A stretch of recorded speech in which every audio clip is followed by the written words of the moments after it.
It's the only way to be sure. Until the rest world in a month from now, this Hollywood picture is gonna give you what you want.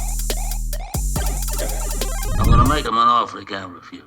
Welcome, ladies and gentlemen, to the channel. This is Snowpiercer, the finale, what we've all been waiting for. I'm joined here, and I choo-choo-choose him. He's Brennan Horgan. Hello, sir. How you doing? I'm right on track for having a great week. Did you see how I liked? I took my Simpsons reference from like the early '90s, and I made it apparent. I made it more physical again now. And did you see how I made my reference to being on track a little bit less subtle than your one? Yeah, I saw that. Yeah. I didn't really at all, to be honest with you, but there you go. Right. Well, it's the season finale. It was episode 9 and 10, all kind of crammed into one. First question, Brendan, I'm going to ask you, how do you want to deal with this episode? Do you want to deal with this in a kind of we tackle each episode one by one? No, let's do it like it's kind of a dual episode. Let's do episodes 9 and 10 like they were one long episode. One long episode. I like that. Okay. First thing then, I will say season finales are usually measured on a different scale than your normal previous episodes. You know, Totally. There's a kind of audience viewer resolution that you want for the previous kind of seasons, you know, the trials and tribulations that have all come up with future developments, and that's sometimes a hard line to kind of pass. Yeah, there's often higher expectations for a season finale, isn't there? Do you think Snowpiercer, the finale of season 2, do you think that amalgamated to what we saw tonight? Yes, I think it did. I liked our season finale. There was it was unexpected. We'll go into this what happened, but it was unexpected. There was lots of unexpected, which I love, because I love it when you don't see something coming. It leaves a really open door for season 3, which we know we're getting. It's confirmed there is a season 3. Yes. Yeah. It resolved a few things, and there was some really surprising character developments. That there were moments in the 2 episodes, or the long episode, that I really loved. Like I was kind of, I got kind of the goosebumps. Did you get emotional? Did you have the little goosebumps on your arms? I definitely got goosebumps and the hairs raising on my arms at a few moments during these 2 episodes. Was that just because you saw the character of Ruth's calves quite a lot in these episodes? No, to be fair, my I always have goosebumps when Ruth is on screen, so I kind of discard the goosebumps when. But there was a lot of calf action going on. Yeah, and I'm not, I love a bit of calf. They're great calves. They're great calves. Well, let's get into it then. Let's start with the episode 9. The show must go on. As the curtain fell on episode 8, Wilford had gained control of Snowpiercer, and he doesn't waste any time with throwing his clout around, essentially. We're introduced to quite a few new carriages in these episodes as well. One of them being the carnival ride, the carnival carriage, if you will. 272. 272, yeah. So essentially what happens is, like, Layton has been put in the swamp, which is a nice version of saying, let's be honest, he's dealing with everyone's crap. Mm-hmm. Yeah. In the kind of literal sense, and in the kind of, we had this conversation earlier in a previous episode, Brendan, where we were talking about, when people are dead and, like, what happens to their bodies. This is where their bodies go. This is what happens to the human remains. They get sent down to the swamp. There's a carriage. As well as their shit. Of course.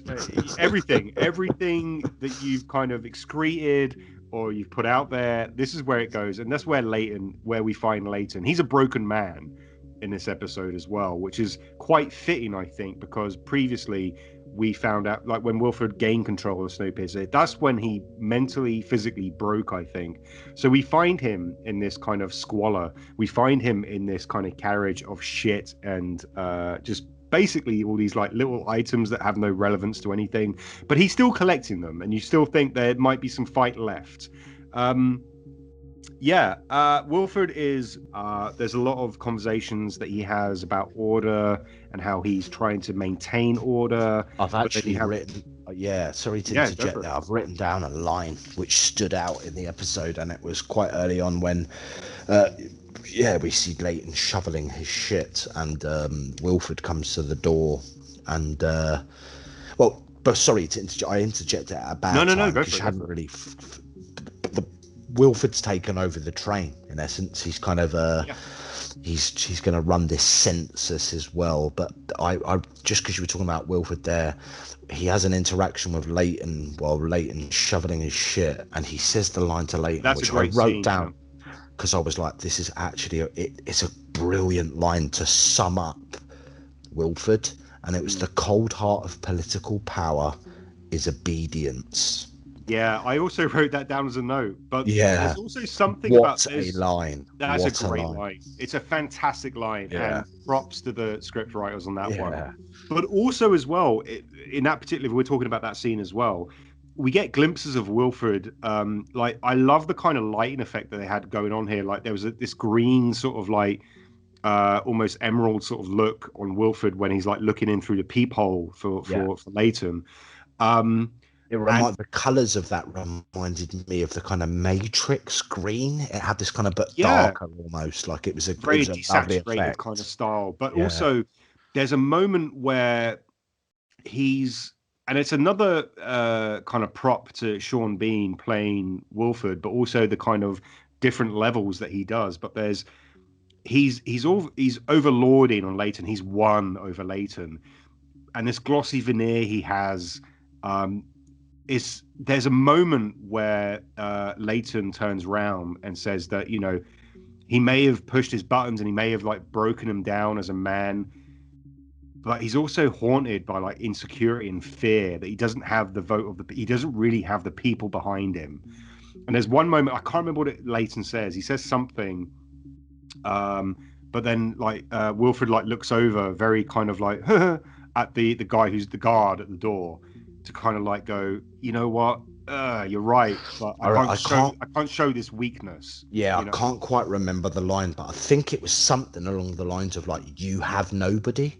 yeah, essentially, Like like you may I have have the control, but you don't have. It was almost like it was the emotional thing. I think he was digging deep, kind of on love or friends or yeah. real friend. You don't have any. I forget the exact line, but it was almost like you don't have anybody. I may be shoveling shit, but people care about me. And we see that as well, like as episode 9 and 10 kind of goes on, that even though Layton kind of comes back and I wouldn't say regains the kind of trust of the people, because Wilfred has done it so meticulously well that he's sectioning off people. He's literally putting people that are his opponents, and he's segregating them and he's putting them off to like let's you go here, you go there. He's controlling the playing field so well.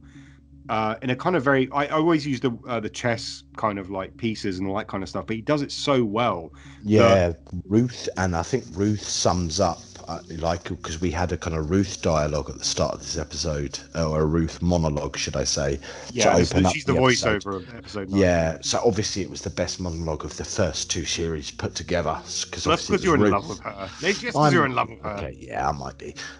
But Ruth's monologue said that Wilford has won the train over with fear.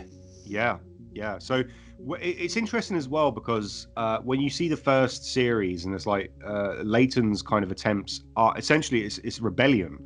He calls his troops together in this kind of almost warlike weird way of rebellion, and you get Revolution. that revolution, rebellion. Yeah. He has all of that, and all these people come to his cause, and he has all these people behind him, but then he becomes broken in this second series. And that's what I really loved about the second series, is that Wilfred like detrimentally takes apart him piece by piece, that you kind of feel like all his comrades have now been like, you got roaches in the drawers. Who else has been like sidelined? Melanie's like often experiments kind of thing to see if the climate can be vilified. You have Ruth, who she's always been torn between the train and Mr. Wilfred, and in this episode, and it's especially the next episode, where her lines are drawn. But yeah, you have and even Bess, like, you know, she's like become this kind of advisor of Wilford. She's reluctantly becoming this advisor. All these, and Alex as well. He's sidelined Alex. He's in a weird way with his control. He's pushed everyone away, and that's the kind of juxtaposition of like Layton. He has the people behind him. Yeah, what I He's all for liked freedom. So I exactly. love that. I just love that kind of the way they played it. Totally. And what I loved about the start of this episode as well was that they established early on, I forget exactly what scene it was, but they established early on that they are still on the mission. Ruth, Zara, you had, I always forget that, Ben, Javi. Ben the engineer, yeah. Harvey. Harvey. You know, they're all kind of like late. You know, there was that scene where they were discussing, by all accounts, Layton's in the swamp. You know, what are we going to do? We need to keep the faith, type of thing. So it was established really early on in the episode as there's the resistance, even though it might be really small and confined to a handful of people, there is still that resistance there who kind of want to, and you know, they need to get Melanie back on the train. Well, it's interesting that you say that as well, because like as we find out in this episode as well, Josie, who's the new Icy Bob, you know, proxy, if you will, Icy Josie. Icy Josie. I was kind of sitting there in previous episodes thinking, how are they going to treat this character? Because obviously Wilford brought her on, saved her from all the kind of severe frostbite that she had. With the Hayward scientists as well, like she owes them a debt, but also she's with the Tailies, she's with the Tails. And there was a kind of point where I was thinking, okay, what's she going to do? What she does in this episode is she creates that spark, that catalyst within Layton, because like, as I said before, he's a broken man. Yeah. And she's the one, and she says specifically like, oh, remember when we were last time when we were, you know, in between these doors and we started a revolution, we started the rebellion. And that's the spark that he needs. That's the thing that he needs to kind of go forward and move forward. So I did really like that. Even though in sense it probably, let's be honest, in a narrative kind of way, it wouldn't make sense that she was allowed to go back to wherever he is, but you know. Well, she was, I suppose, just the concept of she slightly has free roam of Big Alice, because, you know, she's now technically, you know, and they allude to, you know, she, not necessarily free roam, but she's obviously done a deal with that security guard, but she's on Big Alice, he's on Big Alice, so it's not overly, you know, the top. It's believable. It's true. What did you like, just talking about Josie as well, like what did you think about the whole there's a segment, I don't know if this actually in episode 9 or 10, where she is running atop the Snowpiercer train. So I will get to that. We're nowhere near that. Okay. Yeah. All right. Nowhere near that yet. There's a few kind of questions I had with episode 9 and 10 that I wanted to throw at you right now. Okay. Where's Pike? Where's Strongboy? Where's Icy Bob? Where's Miles? Where's Miles? That is what's established, and that's kind of what I was. You know, I wasn't really a loop, but what's established at the start of episode 9 is the resistance is small.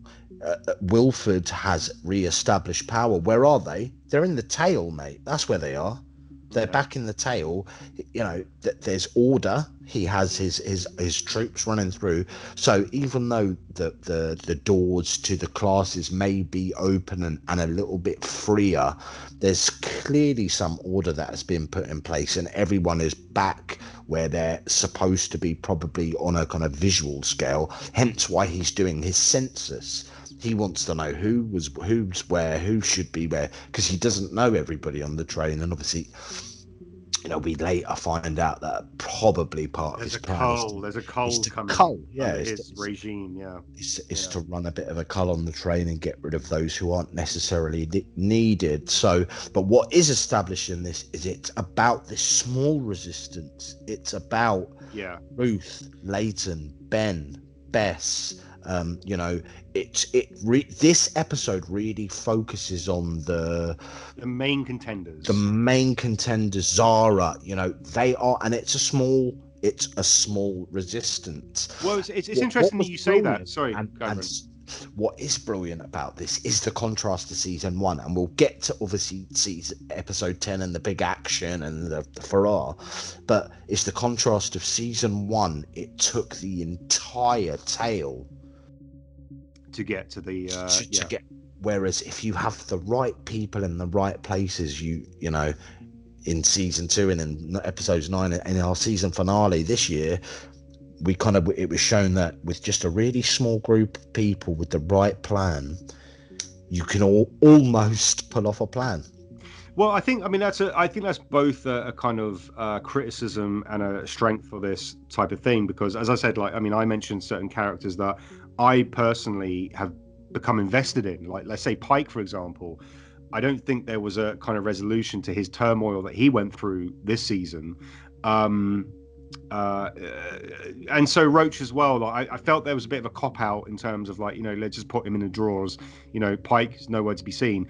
But I think really the main centerpiece for episode 9 was the dinner party scene that Wilfred throws, and I think that was the kind of, as you were saying about the main kind of crux of, like, the characters that are basically going to do something. They were all in this dinner party scene, and I really love that. I really love the way that it was kind of centered, that Wilfred is essentially turning around to him and saying, like, what are you worth to me? Yeah, and it What's wasn't your worth to me? Yeah, and I really liked that scene because it wasn't expected.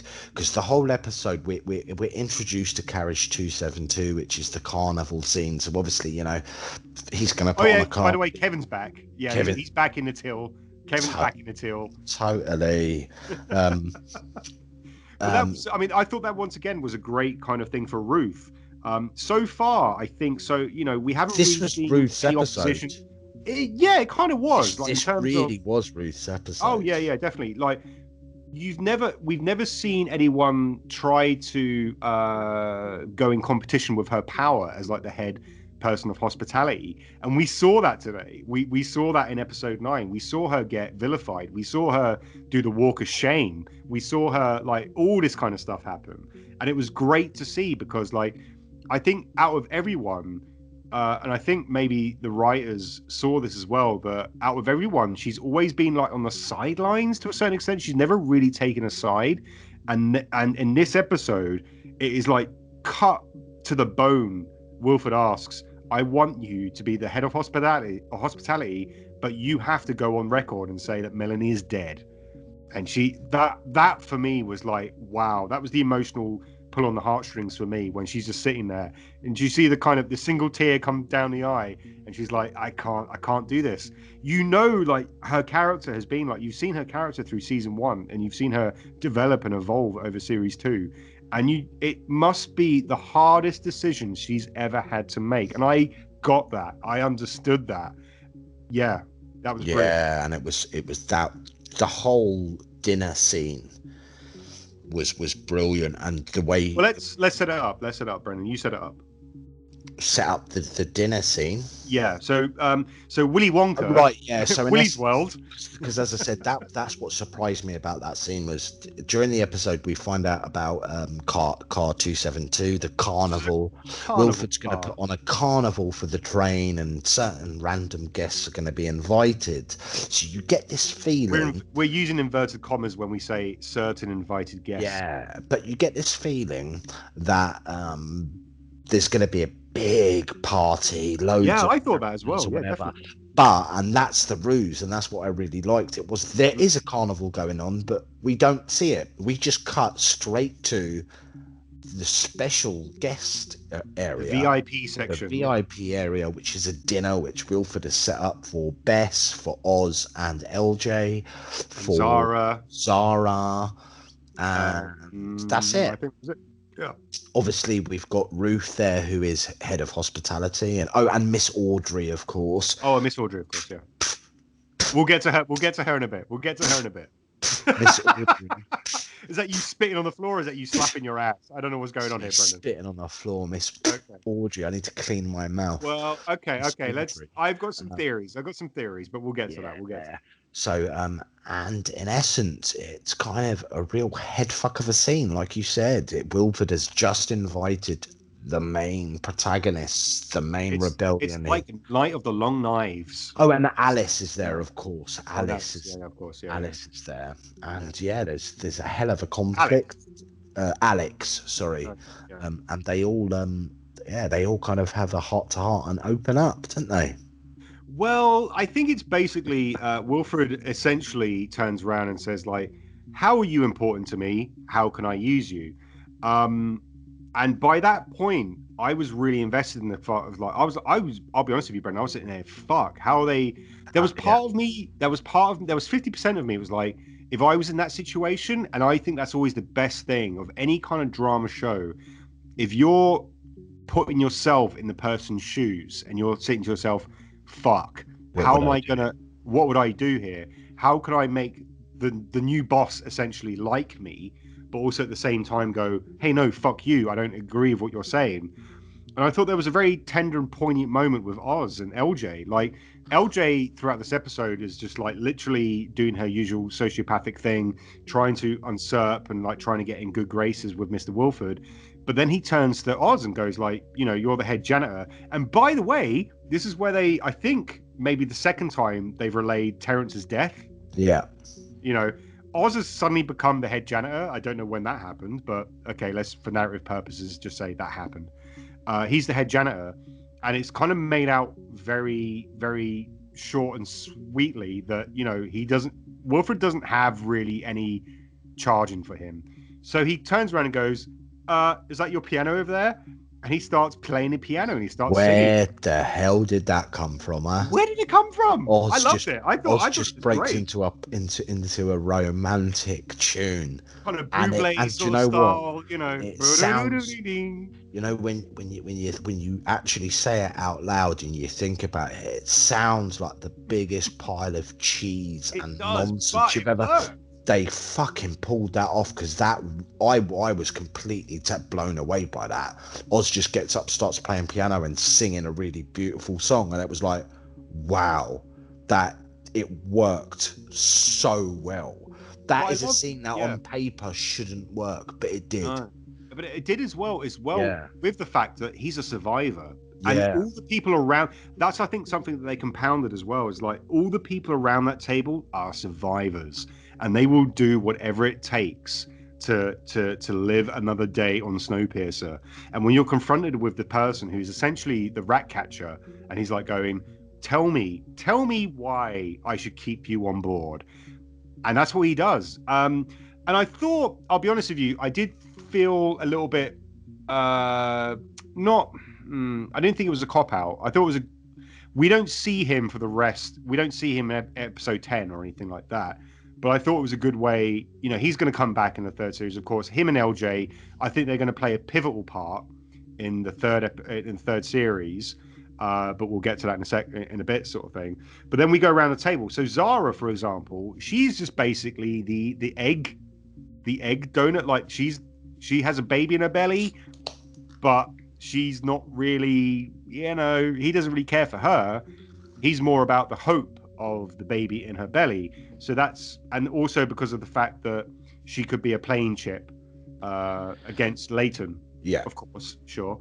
Then you have Miss Audrey, who, okay, maybe I was wrong with my deep cover stuff going on, but we'll get to that later in episode 10.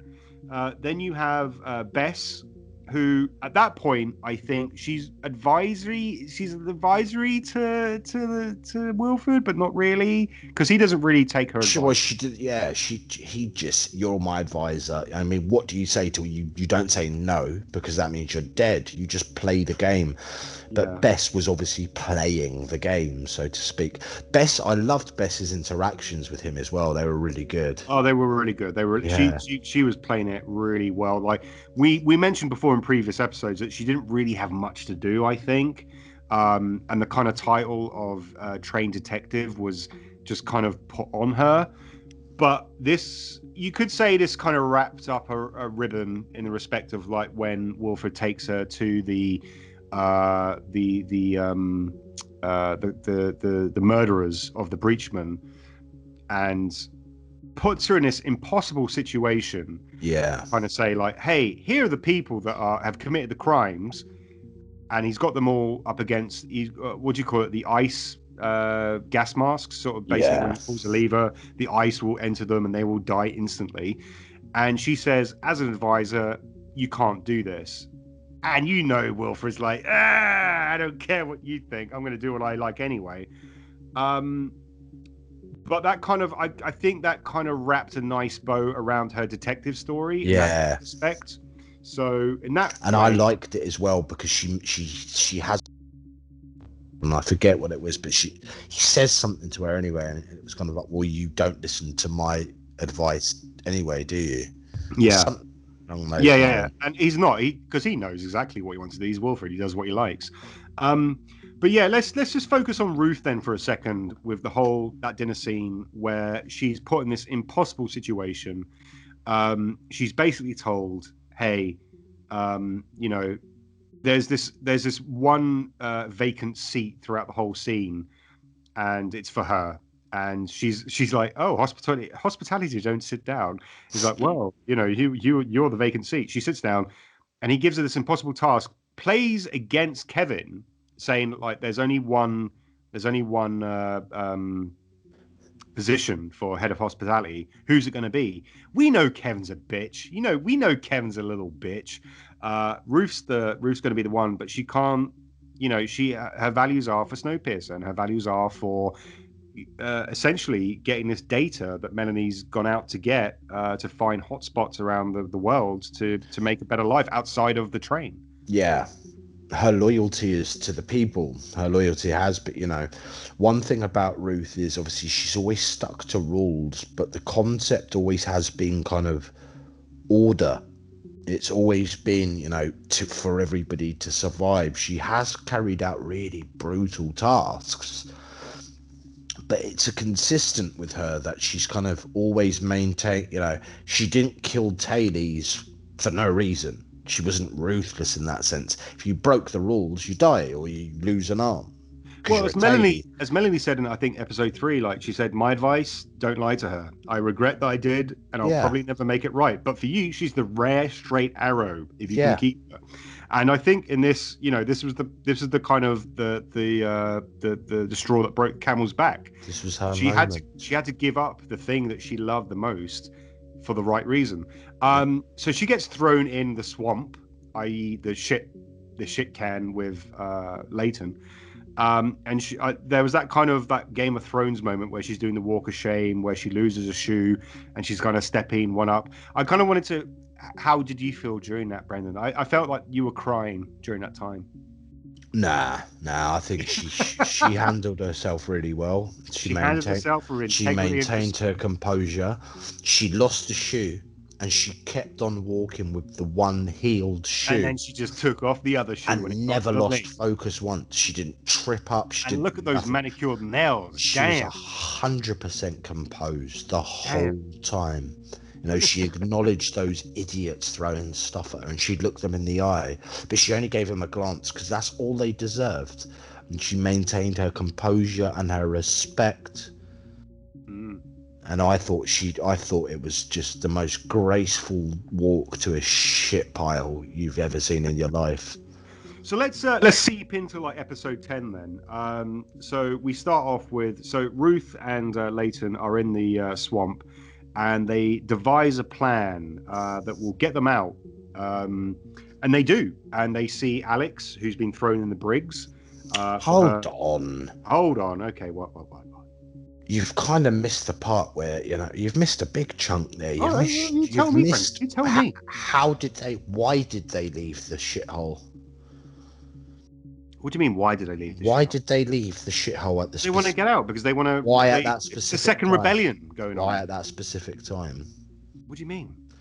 So what actually happened was Xavi picked up radio contact from Melanie, saying, "I'm alive, Snowpiercer," and it's Melanie's and Ives. So Xavi kind of has a quick idea to write a little note on a piece of toilet paper that he put inside a really well. Are we not going to talk about Wilfred's little orgy going on? Well, yeah, there you go. That's the start of the episode. Massive orgy going on in Big Alice. But like, all right, here's the thing.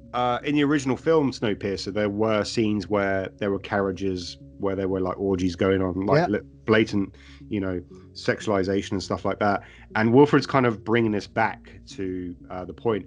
And this is where I thought Miss Audrey was. Is she going really deep undercover, or is she like, what's going on with her?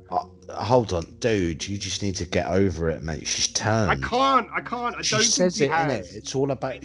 She only cares about herself. She only gets. She's survivor. She has a segment. Yeah, and she does anything to survive. She doesn't care about the mass survival of the train. She cares about her survival, which was her message to Zara when she was talking to Zara. We need to look after each other. Series 3. I wouldn't allow her back. I wouldn't allow her back. Wow. That was probably the best scene in episode 9, was when Bess just gave punched in the face. A right straight to the nose. Knocked her out with one punch, man. Miss Audrey, one punch. She's nothing. Wow. I can't abide that, man. I'll be honest with you. I think she has a larger role to play in series 3, and I think she will be the pivotal point. I think her. That's great, but she sided with the reason behind an awful lot of deaths. Yeah. For what? For what? For sex, drugs, rock and roll, and weed. Let's get back on track. So, Layton and Ruth are in the thing because, sorry, you were talking, Brendan, about that. So Xavi basically gets the message from Melanie, so he kind of sends a little message flushes a message down the toilet to say, Melanie's alive. So hence why now Layton and Ruth have decided now is the time to escape the I think that's another catalyst for their rebellion again, their second rebellion, if you will. Yeah. Definitely. So they concoct a kind of plan. They get outside.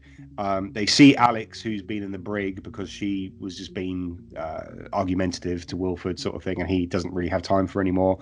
She's part of the plan. She tells them there's a secret passage to the Big Alice engine. His bedroom specifically. Yeah, it was a cupboard in his bedroom specifically. I will be honest. Which is convenient. I loved Ruth's blood crying scream as she ran out with a sword. That was for brilliant. Me. That was brilliant. That was brilliant. I could watch proper, that. Like action hero jumped in the air, swung. Oh yeah. That was so cool. I mean, Layton had the kind of more like superhero kind of jumpy. I do love the fact that she jumped the gun as well. The way Layton was on the 1, 2. Yeah. And a whole silent like 3, 2, 1. But then there was like a moment he just rolled his eyes like, oh Ruth, she took him down. She took him down with one swipe. Yeah. And what was the word she says, like, that's hospitality? She said something about like, hospitality. I don't know. It was a weird brief moment of levity in a kind of otherwise serious situation. Yeah, but I suppose when you have like two unarmed guards that are faceless, you don't really care. Yeah, and I also love little conveniences. Like there was 2 in a row there. It was right. There's a secret passageway that goes right to Wilfred's bedroom. Sweet. We get into Wilfred's bedroom. Oh, look, there's a cabinet full of swords. Now, there's a kind of plan of action. If they can take the Big Alice train, which they have because Harvey's there, and if they can get communication to Ben, the engineer, which they do, Harvey has this kind of like weird Morse code-y sort of like message that he has with Ben. Yeah. To let him know that, hey, Melanie's still there. We need to change the track and we need to go up this way. And that happens. What's the name of, by the way, Wilfred's like badass bodyguard? What's her name? I don't know. Do we ever know her name? I'm sure we have probably seen her name. Yeah. You can look it up on IMDb, but I can't be honest. You keep talking and I'll have a look at her name. You have a look.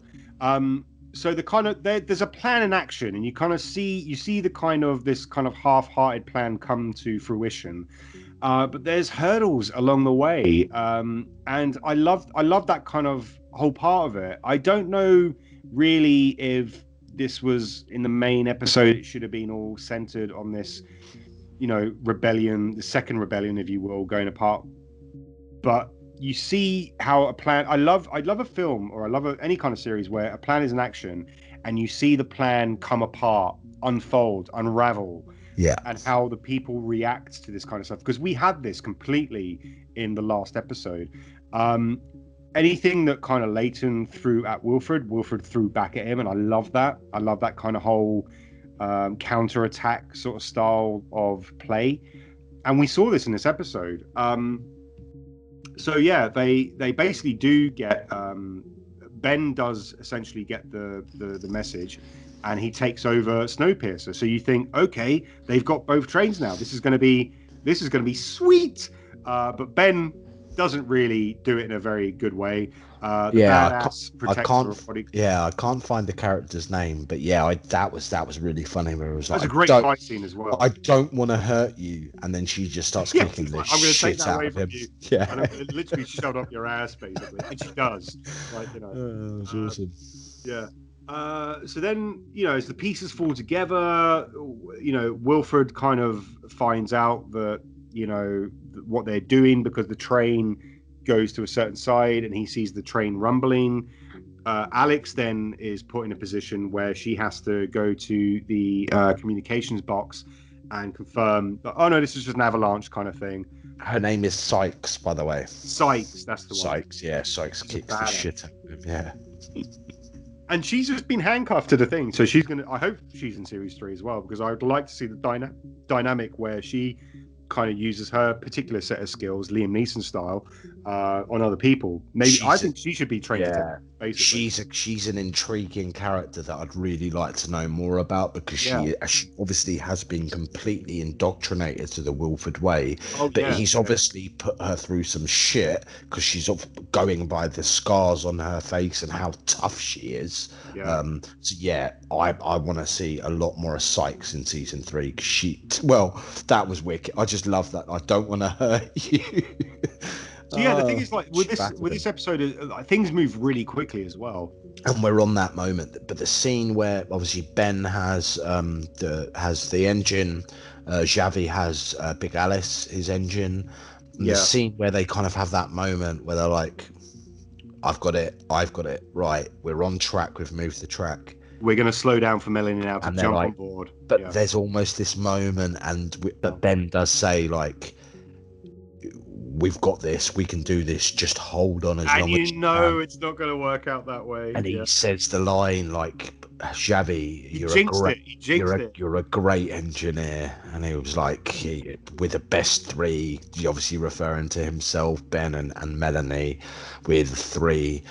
And it's just that tension where you've got he's gonna the guys hammer. Well, they don't really show them hammering on Ben's door at this stage, but they show Xavi, where you can hear the banging on the door, and Xavi kind of sticks on his music, and it's just like, that was tense as hell, man. That was I would liken that to a Hudson moment in Aliens, where it's like, you know, the guy who's never been the most brave of any of the people, he came through in the end. He held out until he could, but basically they get they break down the door, and Wilfred's dog has go at him, and then, well, did we see him die, really? No, they batter him first. They batter him, and we don't see him die. So let's not write scientists off take him off, don't they? Yeah, totally. Mm-hmm. Let's not write off Xavier, because the recovery powers that those doctors can do. Let's not write him off. But you know, we're going on the assumption he's if he's not dead, he's pretty mangled. Well, let's talk about that, because Josie, like the whole plan that the new rebellion have, is that they will essentially separate Snowpiercer at the aquarium. Well, no, it's actually just to reverse the train. Reverse the train, essentially. Yeah, to reverse the train. But they need to delink. Yeah, no. Yeah, they need to delink. No, that's Plan B. What was Plan A? Plan A was to stop. Plan A. Oh, failed. right. Remember, Sure. Plan A failed. Okay. Yeah. When Plan A failed. Sorry. When Wilfred took control of Big Alice's engine. Yeah. So the original plan, but we knew that. Like, sorry, I kind of skipped ahead because like we know that because we've seen the previous episodes with Melanie when she came out, and the train obviously didn't stop, and that's actually quite funny because I remember a few episodes ago you were saying that you thought that was like a whole dream sequence. Yeah, I was wrong. You were wrong about that. Can you hold your hands up and say, Brendan? To be fair, you say on the pod, I was wrong. To be fair, I'm not gonna because I actually said that on the last. Hold on. All you've got to do is listen to our last podcast where I said I thought I was wrong on that already. No, I want your. So initial... maybe you need. Maybe Tony. Here. Maybe Tony. You need to start listening to what I say in this podcast. I think Brendan, when you're wrong, you need to throw your hands up in the air and go, "Yeah, you know what, guys, I was wrong." I said that last week. I don't think you said it sincerely though. Okay, well, what I will add is what I said last week. I was sincere about. Good. Okay, I'll give you that get out of jail free then. So yeah, so we knew previously that Melanie, that Snowpiercer like drifted on by. I remember originally from her episode, her centric episode, that there did. I think I said this to you at the time, that there was like the flames coming out from. I was like, something going on here. Yeah. Front and the back fighting against each other. Yeah, and we see that come to fruition now, where essentially, Harvey has been trying to slow down the train, as is Ben, but Wilford gets in control and he's speeding things up. So when she comes down, it's like, I've missed you guys. Sorry, blah blah blah. So it's Alexandra who comes up with. Is it Alexandra? Yeah, Alex. Yeah, Alexandra. She comes up with Plan B. It's when explain Plan B then, Brendan. So the concept of Plan B. So Alexandra, who kind of escapes Wilford in the tail or in Big Alice after driving past Melanie, basically kind of catches up kind of halfway through the train, or I'm not sure exactly where, but catches up with Layton and Ruth, who are on their kind of plan. And that's where she kind of tells them that we have another option. We can split the train in two, where we basically take the Snowpiercer. I'd say a third, not in two. Well, it's 10 carriages. They say 10 carriages, which in the scheme of things is not. That's probably it's not even a third. It's one for the 110 or something. Yeah. But anyway, the concept is we break up the train. We take the first 10 carriages of Snowpiercer and we break them by the aquarium.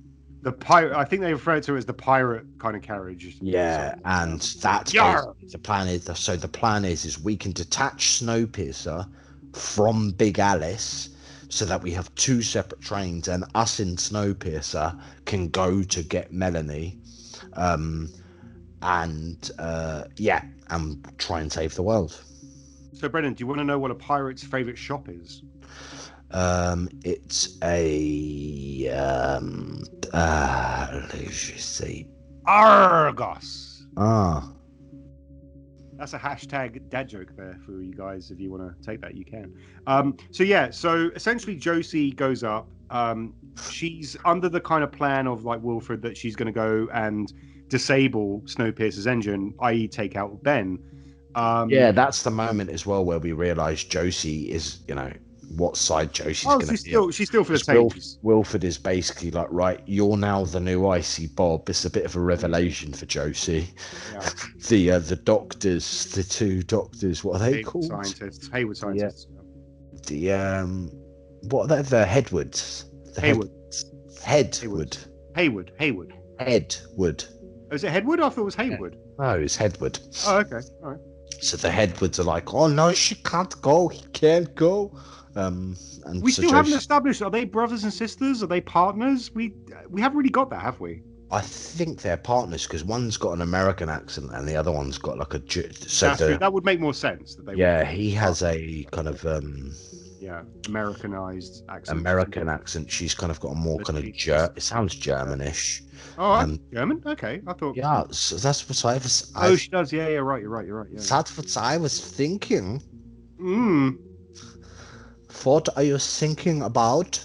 So many jokes I could make right now. Apologies to any Germans who might be listening. That was Brennan's best German accent. That was my best German accent. That's as best as it gets. Josie kind of gets this, hey, you're going to go out and you've got to go to the front and you've got to kill Ben in the Snowpiercer engine. in the engine, and then he just throws out the line, "Oh, lock the door. Lock the door. You're not coming back if you don't give him your only way back." So basically, Josie's just any question of you think Josie might have some kind of loyalty to Wilford because of the fact that she's been healed and stuff is kind of thrown out the window instantly with Wilford just kind of throwing her to the sword. Yeah. My question, do you think she was just written as a Deus Ex Machina in that respect, that she would be like the kind of like... So what basically happens is Layton is, they have this conversation with Wilford, and like he just needs to keep Wilford away from a certain section of the train so they can decouple it. And she basically saves the day. Yeah, she does save the day, yeah. Do you think that whole arc of her becoming like the new Icy Bob was written just for her, for that scene? Or no, do you think... I think that was written for season 3. Yeah, I think she'll have a lot. We don't really know what happens to her. We don't. Let's be honest, because like she was hitting that. We do know she was there at the end. Was she? Yeah, she was there at the. She's on Snowpiercer with the rest of them. Ah, I didn't see that. Okay. Yeah, she kind of walks in. I think she's the final person in that. You know that scene where they're all kind of just in the engine and they're all kind of like. Okay. And Layton has that line of, we've got it now. Oh, now we got to take the train back. Remember, it's as they're showing the balloon information coming up on the screens. That's when Josie walks in. I think I zoned out of that part. I didn't see. Yeah, so Josie walks in and she's kind of like, "Oh my God, there's hope." And they kind of all look at each other, and then Layton's kind of like, eyebrow Josie. Yeah, and Layton's like, "Hey, let's go get our train back." Ta-da! End of season. Okay, so let's, because I think we've been warbling off sort of thing. Let's get to the kind of thing of it. So Melanie. So what basically happens? Yeah, they decoupled the train. They've got like these 10-carriage pirate ship boat, whatever you want to call it. Yeah, they go back. Their goal. They get it. Josie their goal. They go to the smashes the aquarium to pieces. Mm-hmm. It explodes and it splits.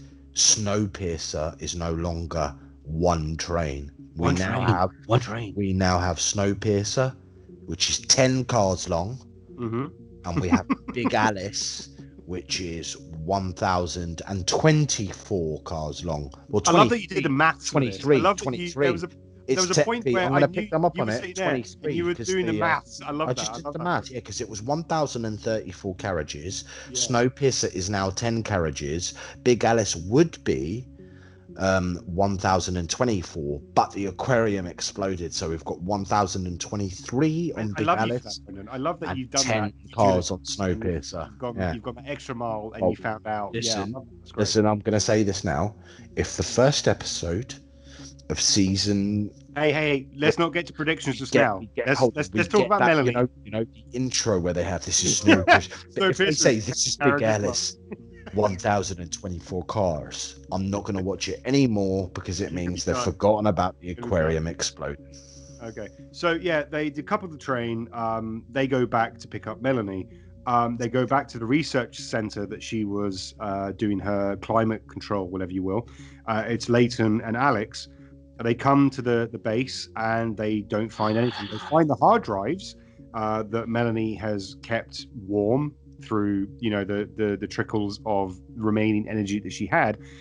Layton sticks his head through the kind of Greg Superstore, what I call it, not the thermonuclear pocket, the Greg Superstore, where all the rats are.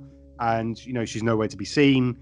It's left, I suppose, to say, hey, we can write out this character if she doesn't want to come back. I want to get your opinion on this, Brendan. I think they left her out purposely because I don't know if Jennifer Connelly will come back for series 3. Well, hold on, she left a negotiation things. She left a note. Yeah. Tell everyone about the note.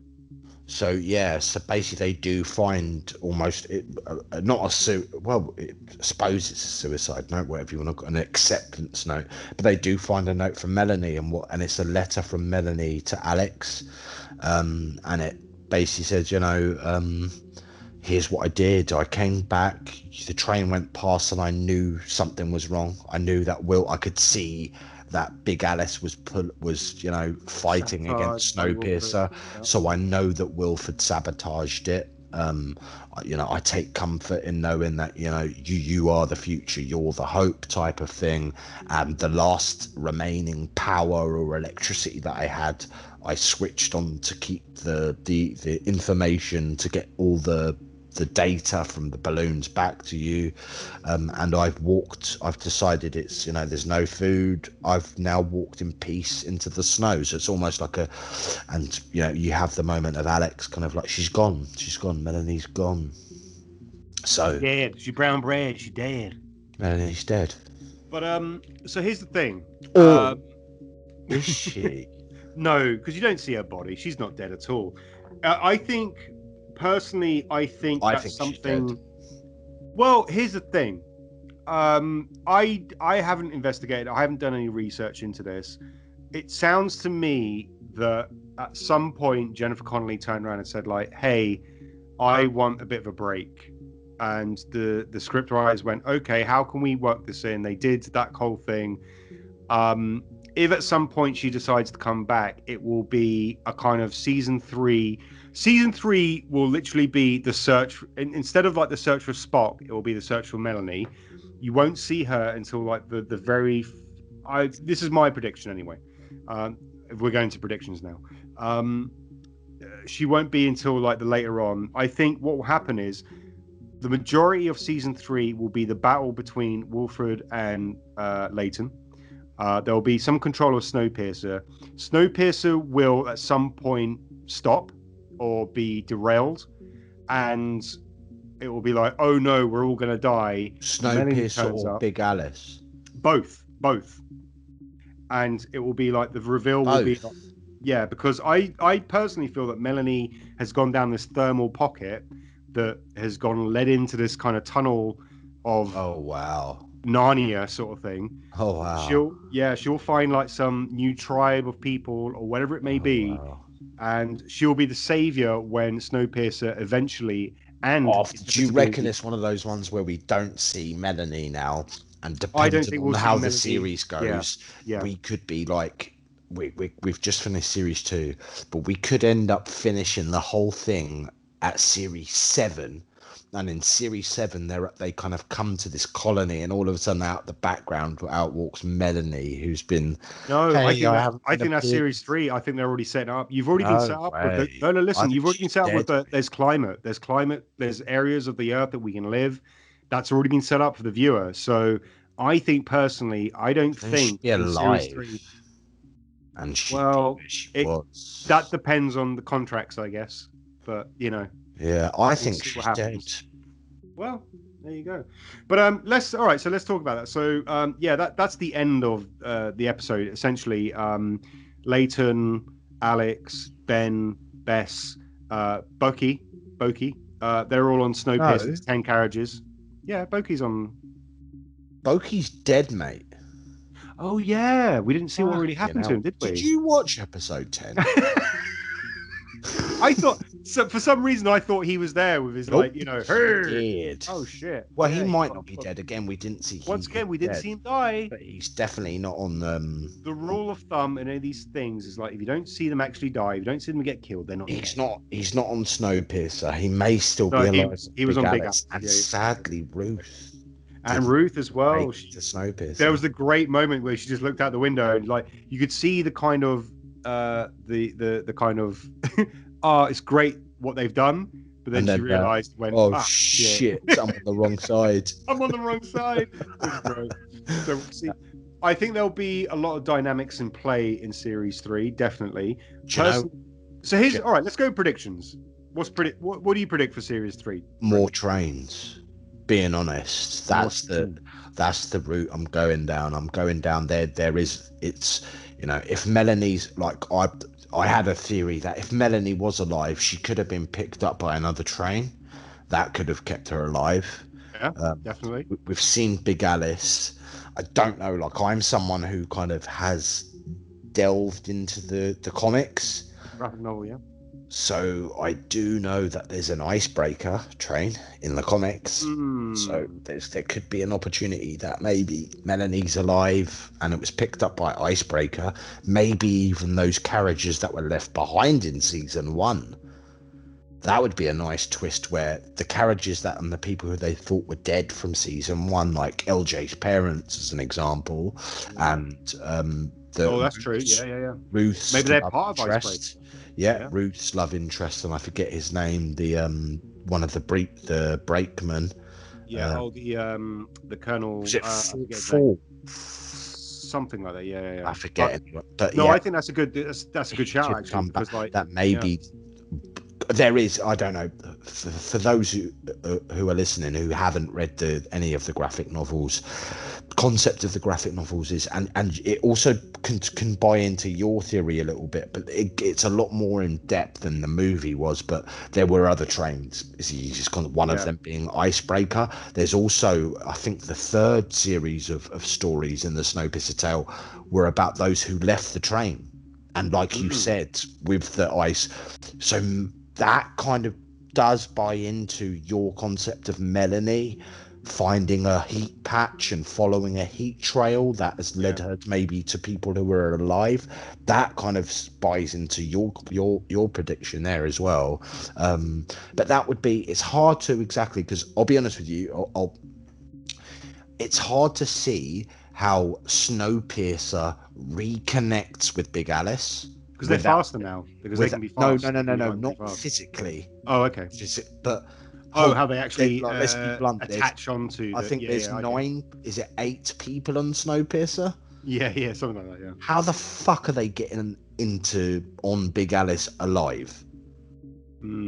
Well, I think as much as like Big Alice clamped onto Snowpiercer originally, I think they'll just like have this throwaway line of like, hey, we've got the connecting tubes that we can, If I'm honest, that's why, because Snowpiercer is now so small, that's where I just see different trains maybe coming into play. Yeah, no, I definitely agree with you. I think my predictions for series 3 is that there will be this kind of like Snowpiercer will connect back with Big Alice. There'll be once again there'll be the turmoil between Wilfred and Layton. It will be more deadlier because in this series it was a very Cold War-esque type scenario until the very few episodes. But yeah, I think we'll be introduced to new trains, and the world of Snowpiercer will broaden. And I think with Melanie, it'll either be one of two things: either she'll turn up really early, and it will be a kind of thing that she's established like connections with, as you said, like Icebreaker or some other train, or it will be like she'll be like the big reveal for season 3. Definitely. Yeah, I'd like you to be right, because she's a brilliant character, and like the thing is, throughout has been fantastic. There's something that tells me that Melanie was the big loss of season 2, and it's kind of like that's it. I think season 3 will be the search for Spock. I think it will be that kind of thing where the majority of season 3 will be isn't she sort of thing, and she'll turn up. Yeah, definitely. All right, we've talked a lot about the last 2 episodes. I want to get, just quickly before we wrap up, Brendan, I want to get from you what you felt was some things that weren't dealt with very well. Certain characters could have got more time. Certain, without going into too much depth, I'll try and be snappy. There were certain things that were just forgotten about. You kind of alluded to that. There were an awful lot of plots and characters that just kind of disappeared. Yeah. Miles was an integral part of season 1, and he basically had a cameo appearance in season 2. So shoehorned in appearance, just to kind of say he's still here. We don't know what the fuck he's doing, but he's still here. And I didn't like that kind of concept. I don't like things being glossed over like that and just forgotten about and pushed to the back burner. Other than that, I don't have any major gripes with it. I think it was a really good season, and the fact that I'm kind of going, what do you do in season 3, and how do they? So many questions is a good thing. Because it's kind of like, how do they answer those questions? How are they going to do it? How do they logically do it? So far, they've answered all their questions and their story tropes pretty well. Certain things have, I will admit, were probably rushed or glossed over a little bit.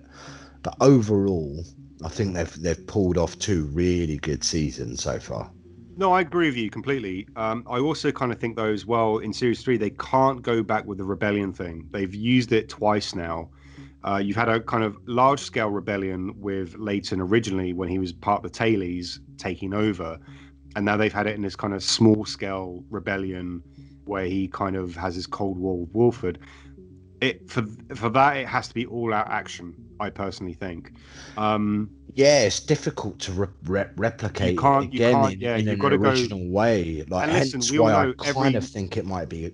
Hence, just with my prediction, where there's other trains, where it's kind of one train versus the other, as opposed to internal battles. Yeah, that was my next thing. I think if I'm going to be honest, the only logical way that I can see this happening is that, yeah, Layton, Wilfred, they have their differences, but there's a new big bad that happens, like an external force that kind of reveals itself at some point, and they have to band together to take over. Yeah, that's how I see it's going to go. I more see it as possibly Layton, Snowpiercer now being 10 carriages, teaming up with a new train to try and take down the big bad.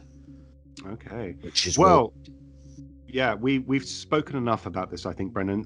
Guys, we can let us never know speak enough about this. Goddamn, we can never. We'll be debating this for until the next series, at least, anyway. Months. But guys, tell us your thoughts. Let us know what you think. You can subscribe to us inside your screen. Brendan, sign us out. Yeah, guys, just if you're looking for any of our episodes on YouTube, we've got everything on YouTube. Search Inside Your Screen podcast. If you want to just listen to the audio, you can, same thing. We're on Spotify, SoundCloud, we're on Apple Music or iTunes. Just search Inside Your Screen podcast. And we have got we're on all the podcast platforms. We've got all our movie podcasts, all our movie reviews. Tony specializes in loads of independent gaming, like PC games, does loads of reviews. Tony specializes in the horror movie reviews. Tony specializes in just horror. Tony specializes in everything, and it's all available on YouTube. God, I feel like a specialist now. I'm not the kind of specialist iTunes, that you make out to be. Like, I feel like I'm, wow. Spotify, SoundCloud, everywhere you can get. If you're expecting the kind of specialist that Tony is, he's a bit like the Headwoods in Snowpiercer. If you're expecting drunken ramblings like we've given now, then yeah, we're all for that. That's all good. But yeah, let us know what you thought. Subscribe, do all that malarkey. Comment.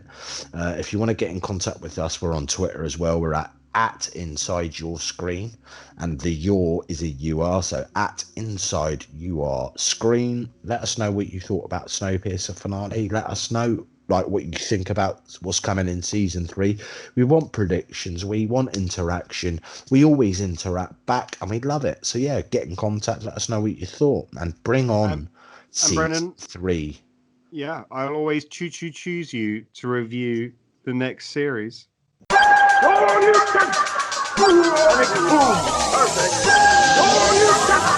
Inside Your Screen.